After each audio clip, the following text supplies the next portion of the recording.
Assalamualaikum warahmatullahi wabarakatuh. Sebelumnya perkenalkan, saya Najwa Aulia dengan NIM 642508885. Nama saya Intan Nur Aini dengan NIM 642515888. Perkenalkan, saya Nadia Safira dengan NIM 642500919. Di sini kami akan mempresentasikan hasil dari RTM 3 kami, yaitu mata kuliah Dasar Manajemen dan Bisnis dengan judul Evaluasi Visi dan Misi PT KAI Logistik terhadap Lingkungan, Bisnis, dan Fungsi Manajemen. Latar belakang. Industri logistik merupakan salah satu sektor penting dalam mendukung kelancaran distribusi barang dan pertumbuhan ekonomi nasional. Perkembangan globalisasi, digitalisasi, dan persaingan usaha menuntut perusahaan logistik untuk memiliki arah strategi yang jelas. Oleh karena itu, visi dan misi perusahaan menjadi landasan utama dalam menentukan kebijakan dan strategi bisnis jangka panjang. Tujuan penulisan.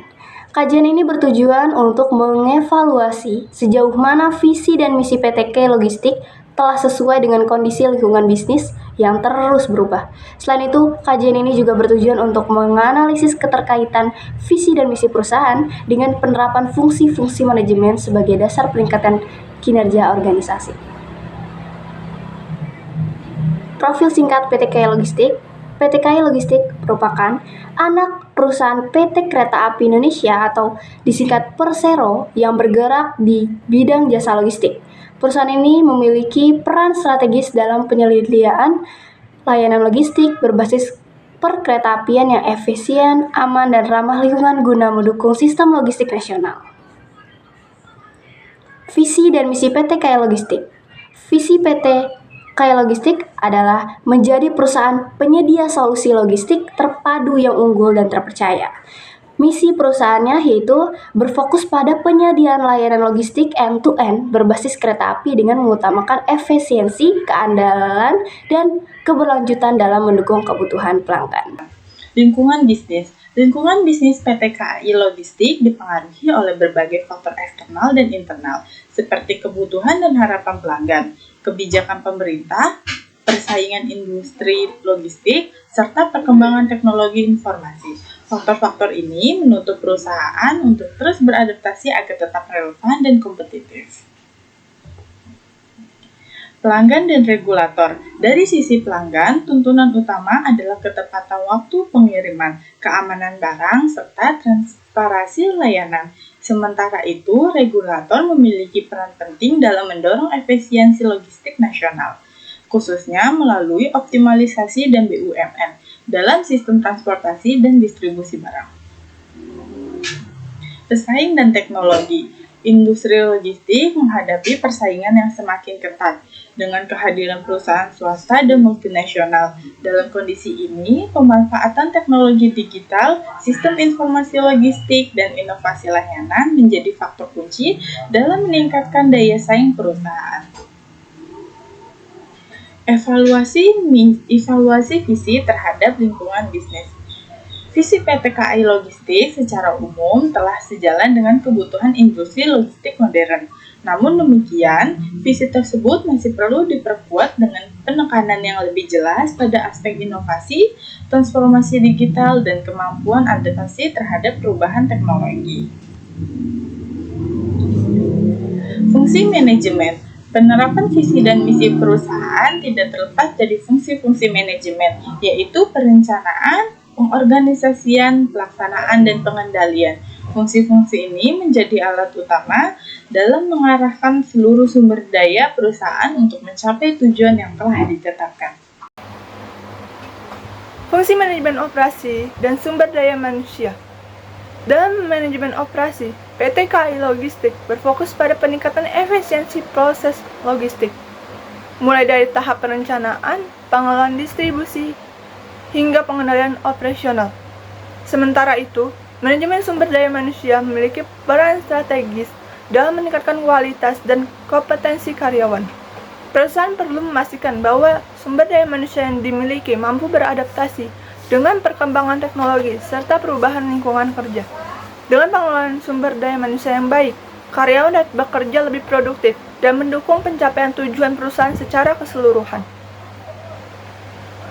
Fungsi manajemen pemasaran dan keuangan. Manajemen pemasaran di PT KAI Logistik berfokus pada upaya meningkatkan kepuasan pelanggan serta memperkuat citra perusahaan di industri logistik. Strategi pemasaran dilakukan dengan memahami kebutuhan pelanggan, meningkatkan kualitas layanan, serta membangun hubungan jangka panjang dengan mitra bisnis. Di sisi lain, manajemen keuangan berperan penting dalam pengendalian biaya, optimalisasi penguatan aset, serta menjaga stabilitas keuangan perusahaan. Pengelolaan keuangan yang baik akan memastikan keberlanjutan operasional perusahaan dan mendukung pengambilan keputusan serta strategi secara tepat. Rekomendasi strategis. Berdasarkan hasil evaluasi yang telah dilakukan, terdapat beberapa rekomendasi strategis bagi PT KAI Logistik. PT KAI Logistik disarankan untuk memperkuat visi dan misi perusahaan dengan menekankan inovasi dan digitalisasi layanan. Selain itu, pengembangan sumber daya manusia yang adaptif juga menjadi hal penting agar perusahaan mampu menghadapi dinamika industri logistik yang terus berkembang. Langkah-langkah strategi ini diharapkan dapat meningkatkan daya saing perusahaan secara berkelanjutan, serta memperkuat posisi PT KAI Logistik di tingkat nasional. Sebagai kesimpulan dari pembahasan yang telah disampaikan, secara keseluruhan, visi dan misi PT KAI Logistik telah selaras dengan lingkungan bisnis dan fungsi manajemen perusahaan. Namun demikian, perusahaan tetap perlu melakukan penyesuaian strategi agar mampu menghadapi tantangan dan kompleksitas industri logistik yang semakin meningkat. Dengan penerapan fungsi manajemen yang tepat dan strategi yang adaptif, PT KAI Logistik memiliki peluang besar untuk terus berkembang dan memberikan kontribusi positif bagi sistem logistik nasional. Sebagai penutup, dengan penguatan visi dan misi serta penerapan fungsi manajemen yang efektif, PT KAI Logistik diharapkan mampu meningkatkan kinerja perusahaan secara berkelanjutan. Selain itu, perusahaan juga dapat memberikan kontribusi nyata dalam mendukung pengembangan sistem logistik nasional yang lebih efisien dan terintegrasi. Demikian pemaparan yang dapat kami sampaikan. Semoga materi ini dapat memberikan pemahaman serta manfaat bagi kita semua. Atas perhatian Bapak atau Ibu dan rekan-rekan sekalian, kami ucapkan terima kasih. Wassalamualaikum warahmatullahi wabarakatuh.